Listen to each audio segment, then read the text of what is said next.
guess you can start her off because all right. you're gonna be doing the whole shroom thingy and all that stuff. Okay. Yep. Good afternoon, ladies and gentlemen. This is Novawar. And MaximusBlack. And we're bringing you another normal game sent in by no one because we're doing this shit live. Yeah. Mr. MaximusBlack. Uh-huh. Hit me up with a noise of failings 14,000 times in 2v2s. Fuck! Perfect. Thank God I don't have to sync that because it was not even close. All right, so ladies and gentlemen, we have a bit of, I'm going to call this a show match because Jason's been around with us for a really long time. Jason's actually been one of our oldest community members. He's still one of the community members that plays a lot. I'm going to say him and Zedra are probably the most active Starcraft players remaining at the higher level. He is the blue Terran up here in the top of Antigua Shipyard, and down bottom we're looking at a teammate of Mr. MaximusBlack. Yeah. xSixMystik. Yeah, no, Mystic is really, he's a phenomenal player. I got to meet him at MLG. He's definitely GM material. How did he do? Was he in pool play? Yep. Did he do any better than everybody else that we went to MLG with? I'm actually not sure. Actually, you know what? I think he did do fairly well. I think he might have qualified. Oh, nice. I don't know. I don't want to say he didn't in case he did. In case he actually did. That's kind of mean. Yeah. But no, he's really good. So Jason's definitely got his hands full with this because Jason's not quite that GM level material. He's sort of at the border. I think he's top 8 Masters now. Yeah. Me and Jason show matches, do them all the time, and he's really good. He's an unorthodox player. He is. Or is he still? Because I haven't seen him play in a while. Is he still? No. He's pretty unorthodox, but he has been fixing up his game quite a bit, and he has been playing a little bit more standard than what he used to, just because you kind of need to if you want to get into GM. Unorthodox play only works so well, which is unfortunate. Once in a while. Yeah, it is unfortunate, and that's sort of the bad thing about StarCraft 2 is you really don't get rewarded a whole lot for unorthodox play, and if you do, players adapt very quickly, and it just won't work again. Yeah. So it's just one of those things. But we take a look down here at Mystic's base. He is just going to go ahead and grab that expand, and the spawning pool is just finishing up. So he went hatch first, and up top, Jason is walling off. He looks like he is going to be going possibly a 1-1-1 because the factory is up right away. There is the reactor as well. So unless he's planning on just going in with some fast Hellions and trying to get rid of some drones, or he just could be going right for those Banshees. Oh, absolutely. And you know, 1-1-1 is when you're going up against Zerg. Zerg does have a hard time with it if they're not completely prepared for it. You definitely want to have your queens up and ready for it and have it scouted. And in the position that it is right now, should Mystic have already seen it? I'm not sure if he has seen anything at the ramp yet. No, he hasn't seen anything yet. Then he'll have that opportunity, but he is expanding, so, you know, if he gets ready, he'll be good to go. If not, then it can be a bit of a hard thing to deal with, especially if the Terran has really great micro. Yeah, no, looks like he's going to be going the Reactor Hellion Expand. Oh, and so he's going to start double pumping these Hellions, and he's going to go down and do some poking and try and get up this expand, and just keeping the pressure off his end, which is always good. Mystic slightly supply blocked there for a second, but gets out of it very quickly. And things are just looking very standard here for both players. Got that supply depot there in the smoke just in case something crazy happens. And that way he also has vision down at the bottom as well. So there's a couple of Hellions. The Hellions are on the field, and he's going to start pushing down that way. Yep, and it looks like he's going to be bringing an SCV with him as well. Now this is certainly one of the more frustrating things that the Zerg player can run into. It can be almost expected sometimes.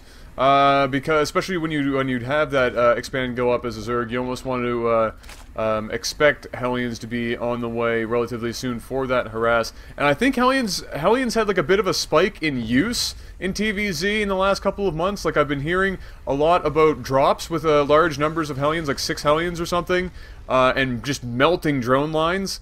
Especially I guess in the mid and late game, just for bombing them. He's not going to see that expansion go up. He's just MK Engine 1, or not MK Engine, MK Mystic was just about to, or Mystic, MK, where am I getting that? Mystic, just Mystic. I have no idea where that was coming from. Just but Mystik. Yeah. But yeah, he's going to... Oh, he's actually going to kill the drone. That's even better than seeing it.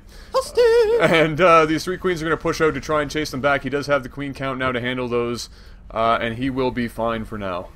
Yeah, no, Mystik is just so ready for this. He's playing so phenomenally. He's got really good creep spread here. 3 queens right in the front, and there's really not a whole lot these Hellions can do. So he was definitely prepared for this. He knew it was coming, especially after he killed that Ling there at the tower, kind of giving away the fact that the Hellions were on their way down. It probably would have been more beneficial for him to kind of go around the center, because you know the Zerg was going to hold that tower, but it is what it is. He hasn't lost any Hellions yet. He did get rid of 1 drone and sort of just denied and delayed that 3rd from going up. So that was it was decent there for Jason, but it definitely was not... It's not what he hoped for. No, he was hoping to do some damage with those, but he unfortunately didn't do a whole lot. Yeah, at the most he did just delay that 3rd, and that's about all he really did. Now, Mystik... I also want to point out, I enjoy the fact that we talked about Jason's previous completely unorthodox play, only to have him freaking factory Hellion expand in this match. I thought that was kind of funny.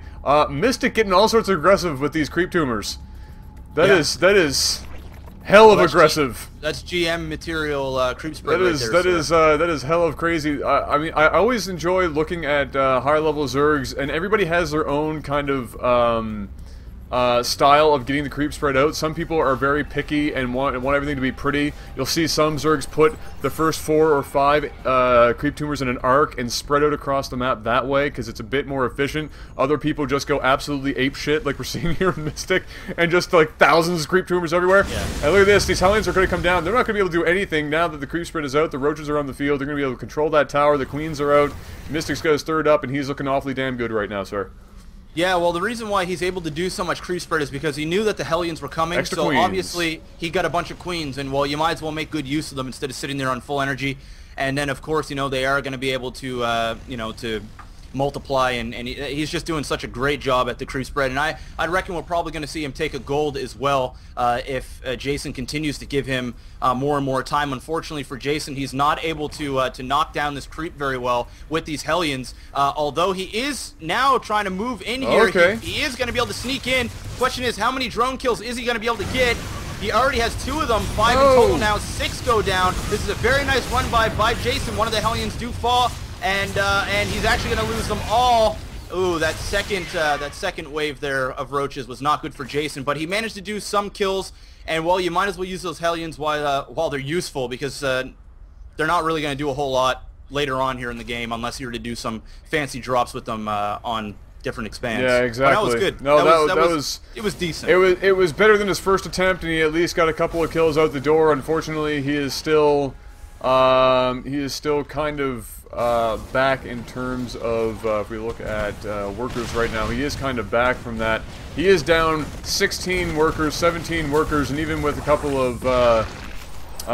of mules, that's not going to be much more than just even right now with Mystik, and you need to be damn well ahead of your Zerg if you're going to be able to keep up as a Terran, because you need the production facilities of a small sim city to be able to keep that shit going. The roaches are out and going to have to be forced back a bit here as Jason pushes out and secures his 3rd with a barrage of siege tanks and a couple of Thors. So it looks like we're going to be seeing a whole lot of mech play out of Jason, sir.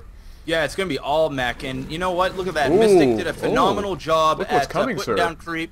What's coming? A drop. Oh, look at that. We're going to have a deadly roach drop, and unfortunately for Jason, all of his tanks are sieged up and in the proper position, but he just doesn't know it's coming. That one hurt Hellion down there with 18 health is going to be able to spot this. What is Jason going to be able to do? Because his base is about to get wrecked by these roaches. There is the drop, and they are inside the base. Is he going to go after the tech structures?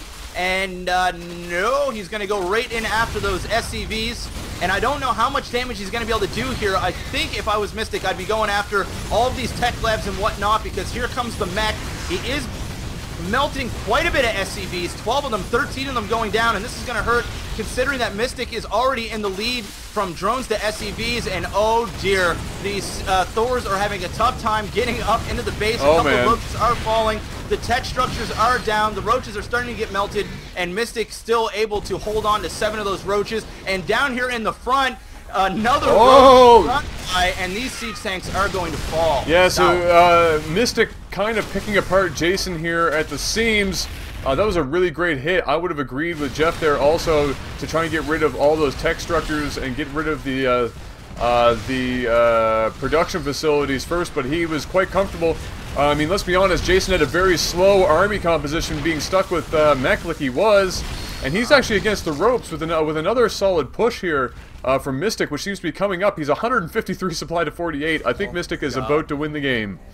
Yeah, no, dude. He lost 42 SCVs. I mean, he does have OP mules, but I mean, damn, 24 SCVs, 4 mules to 73 drones, a 4 base Zerg, and look at this, the manner crew spread that is happening in Jason's base right now. He's frantically trying to repair these siege tanks. He's got one epic Thor with 10 kills, but these roaches are about to drop right on top of the store, and there's the GG. Oh, instantly thrown down. Yeah, there wasn't a hope for that there. That was too much to handle, and Mystik is going to take the